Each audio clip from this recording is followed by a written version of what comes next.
as we are doing chapter 4, Globalization and Indian Economy of 10th Economics. And in last video, we have discussed about the features of MNC which control production units more than one nation. और वो किन countries में जाके अपने production units और factories establish करती है और इससे लोकल कंपनीज को क्या बेनिफिट होता है, जिसमें हमने इंडिया की पराग कंपनी और महिंद्रा कंपनी के एग्जांपल्स लेके इसको बहुत अच्छे से अंडरस्टैंड किया था। आज हम पढ़ेंगे कि ग्लोबलाइजेशन का पूरे वर्ल्ड पर क्या इम्पैक्ट है और इसके अलावा टेक्नोलॉजी ग्लोबलाइजेशन में क्या इंपॉर्टेंट रोल प्ले कर रही है। First topic is impact of globalisation, कि पूरी वर्ल्ड की जितनी भी कंट्रीज हैं वहां पर ग्लोबलाइजेशन का क्या रोल है।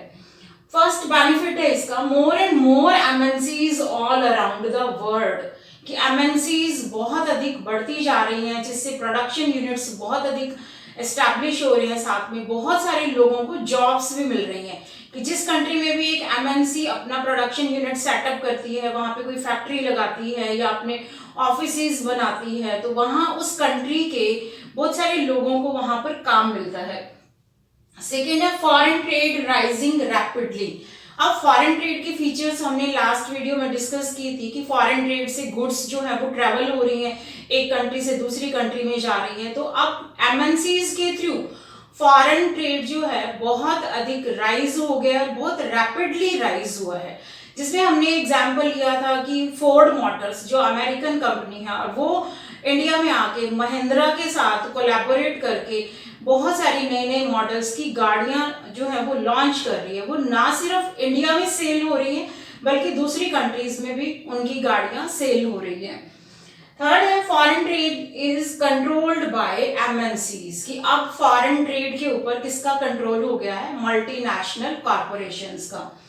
एंड ग्रेटर फॉरेन इन्वेस्टमेंट, कि एमएनसीज के थ्रू फॉरेन इन्वेस्टमेंट आ रही है बहुत सारी कंट्रीज में, जहाँ जो मेनली डेवलपिंग कंट्रीज हैं, जहाँ लोगों के पास बहुत अधिक मनी नहीं है, उन कंट्रीज में फॉरेन कंपनीज आकर वहां पर डायरेक्ट इन्वेस्टमेंट कर रही हैं, वहां पे अपने बिजनेस सेटअप कर रही हैं, तो इससे बहुत सारे लोगों को बेनिफिट मिल रहा है।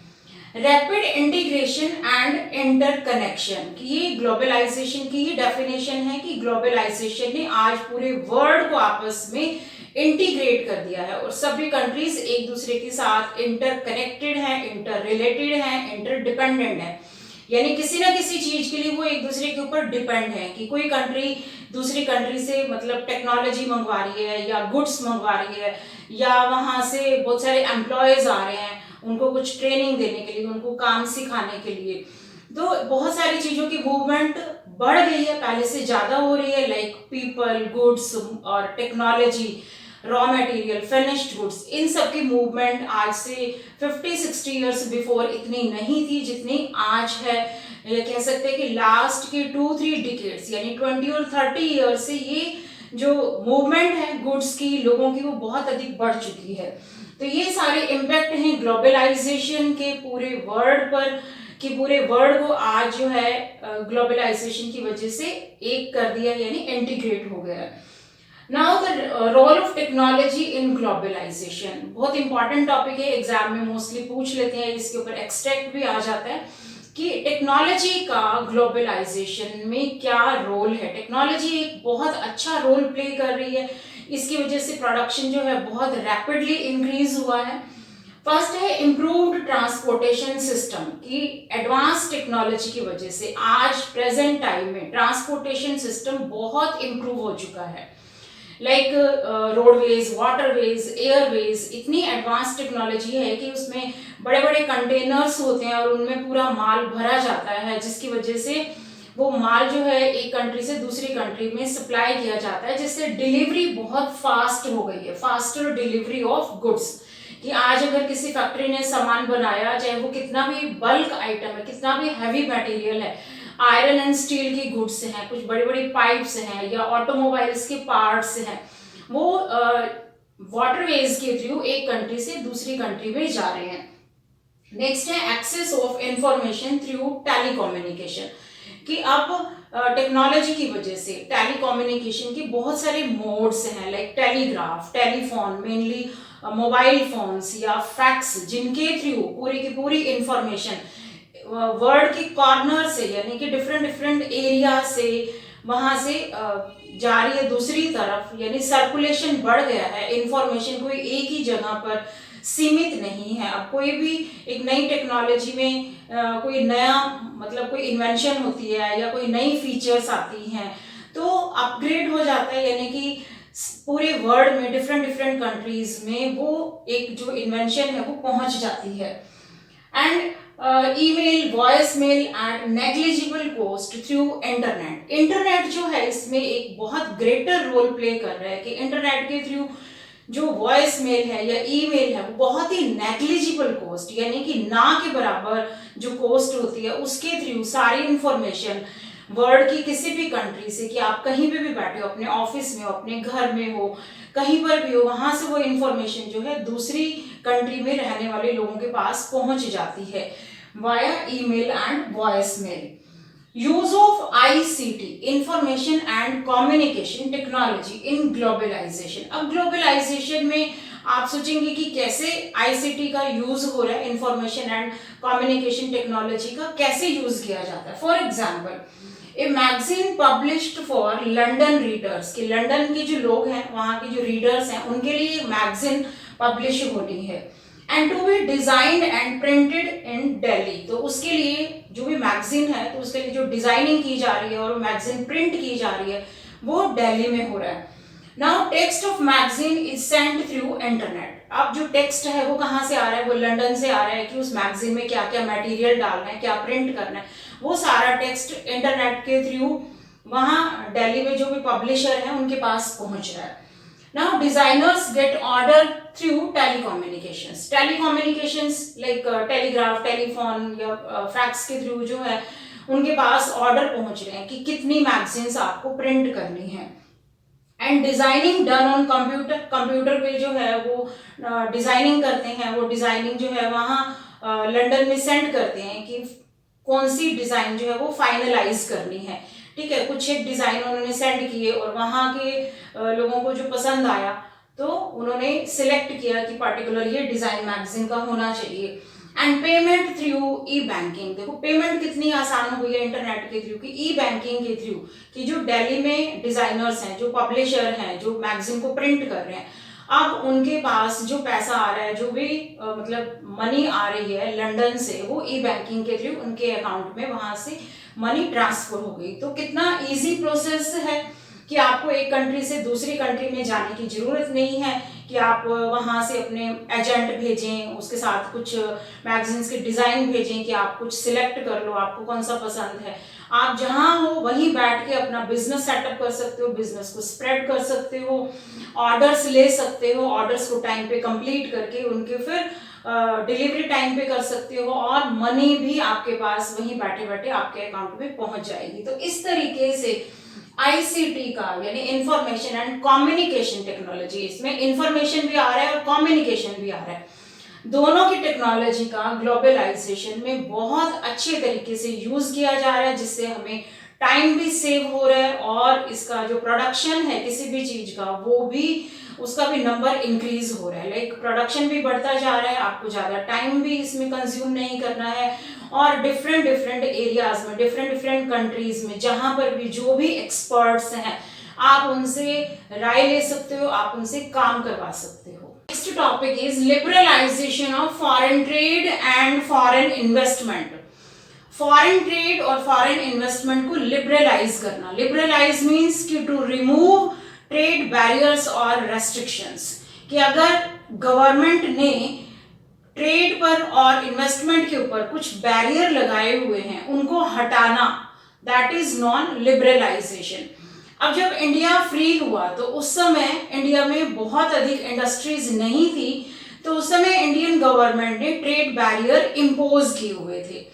लाइक उसका जो एग्जाम्पल है टैक्स ऑन इंपोर्ट्स, कि आपको याद होगा चाइना के टॉयज का एग्जाम्पल, कि अगर इंडियन गवर्नमेंट चाइनीज टॉयज के ऊपर टैक्स लगा देती है देन व्हाट वुड हैपन, क्या होगा, कि चाइनीज टॉयज जो हैं वो जो इंडिया में आ रहे हैं वो बहुत ही कॉस्टली हो जाएंगे। अब because of tax buyers will have to pay higher price on imported toys. अब जो भी वहां से टॉयज आ रहे हैं बहुत महंगे हैं, अब बायर्स को बहुत हाईली प्राइसेस पे वो खरीदने पड़ेंगे। Now Chinese toys will no longer be cheap in Indian market. अब वो मिल नहीं रहे इंडियन मार्केट में सस्ते में, तो उससे क्या होगा कि इंडियन जो टॉय मेकर हैं दैट विल प्रॉस्पर, कि अब डोमेस्टिक जो प्रोड्यूसर हैं वो प्रॉस्पर करेंगे, उनके बनाए हुए टॉयज इंडियन मार्केट में सेल होंगे। तो यही था उस समय after independence Indian government put trade barriers on foreign trade, कि फॉरेन कंट्रीज से सामान नहीं आएगा, सो दैट कि जो डोमेस्टिक प्रोड्यूसर्स हैं जो इंडिया में अभी अभी उन्होंने अपनी फैक्ट्रीज लगाई हैं उनके प्रोडक्शन की सेल अच्छी हो और डोमेस्टिक प्रोड्यूसर्स को सेव कर सके। क्या था इसका main objective? To protect domestic producers and India allowed import of only some items like machinery, fertiliser, petroleum, कि अब उस गवर्नमेंट के हाथ में ही होता है that what should we have to import और नोट, कि क्या क्या सामान दूसरी कंट्री से आएगा और क्या नहीं आएगा। जो इस कंट्रीज में नहीं आना चाहिए उसके ऊपर हैवी टैक्स लगा देते हैं, वो बहुत महंगे हो जाते हैं और महंगे होने के बाद यहाँ पर कोई खरीदार नहीं होता, जिससे क्या होता है कि डोमेस्टिक प्रोड्यूसर्स काफ़ी सेव हो जाते हैं, प्रोटेक्ट हो जाते हैं और उनका बनाया हुआ सामान मार्केट में सेल होता है।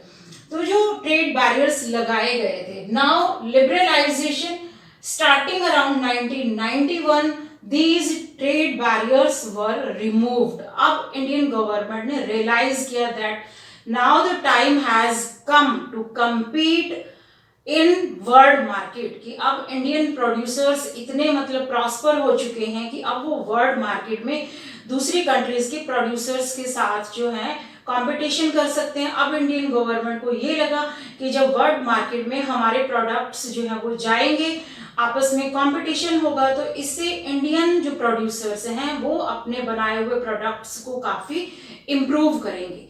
ठीक है, कि उनकी क्वालिटी काफ़ी इम्प्रूव होगी, बहुत बेनिफिट होगा, कि फॉरेन ट्रेड बहुत ज़्यादा प्रॉस्पर होगा, इंपोर्ट आइटम्स के ऊपर बहुत ज़्यादा टैक्स नहीं लगाया जाएगा और फॉरेन इन्वेस्टमेंट के लिए एक तरह से 1991 के बाद इंडिया ने ओपन गेट्स कर दिए। ठीक है, कि अब कोई भी कंपनी दूसरी कंट्री से आकर यहाँ पर डायरेक्ट फॉरेन इन्वेस्ट कर सकती है, अपने बिजनेस सेटअप कर सकती है, अपने ऑफिसेज बना सकती है, अपने यहाँ पर फैक्ट्रीज लगा सकती है। तो उसके बाद से ही मल्टीनेशनल कंपनीज का इंडिया में आना हुआ।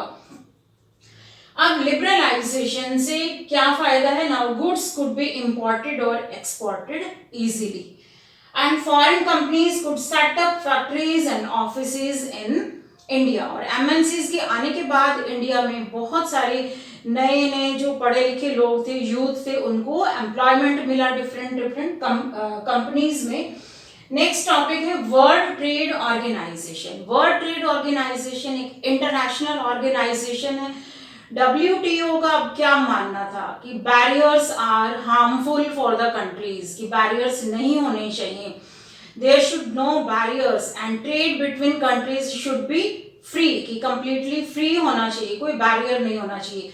And all countries in the world should liberalise international trade, कि अब इंटरनेशनल ट्रेड को बढ़ावा मिले और बिल्कुल कंप्लीटली लिबरलाइज हो, सभी कंट्रीज एक दूसरे के साथ व्यापार करें। WTO एम क्या है इसका? To liberalise international trade and WTO established rules regarding international trade. जो भी रूल्स बनाती है इंटरनेशनल ट्रेड के लिए वो ये भी देखती है कि कितनी कंट्रीज उसको फॉलो कर रही हैं। And on July 2016 165 countries were members of WTO, कि वर्ल्ड ट्रेड ऑर्गेनाइजेशन जो एक इंटरनेशनल ऑर्गेनाइजेशन है 165 कंट्रीज जो है इसके मेंबर हैं 2016 तक। Next is debate on trade producers practices, कि अब ये माना गया है कि WTO के बनाए हुए रूल्स को सभी कंट्रीज फॉलो करती हैं और उसके कहने पर सभी कंट्रीज ने जो भी उसके मेंबर्स हैं उन्होंने अपनी अपनी कंट्रीज में ट्रेड बैरियर्स को रिमूव कर दिया है।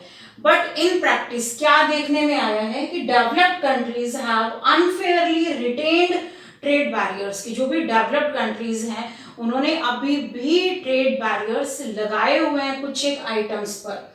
And WTO rules have forced the developing countries to remove trade barriers, की ये प्रैक्टिस में मतलब देखने में आया है कि WTO सिर्फ और सिर्फ डेवलप कंट्रीज को ही फोर्स करती है कि अपनी कंट्री से आप ट्रेड बैरियर को रिमूव करो, बट जो डेवलप कंट्रीज हैं वहां पर अभी भी उन्होंने, वहां की गवर्नमेंट ने कुछ आइटम्स के ऊपर ट्रेड बैरियर लगाया हुआ है।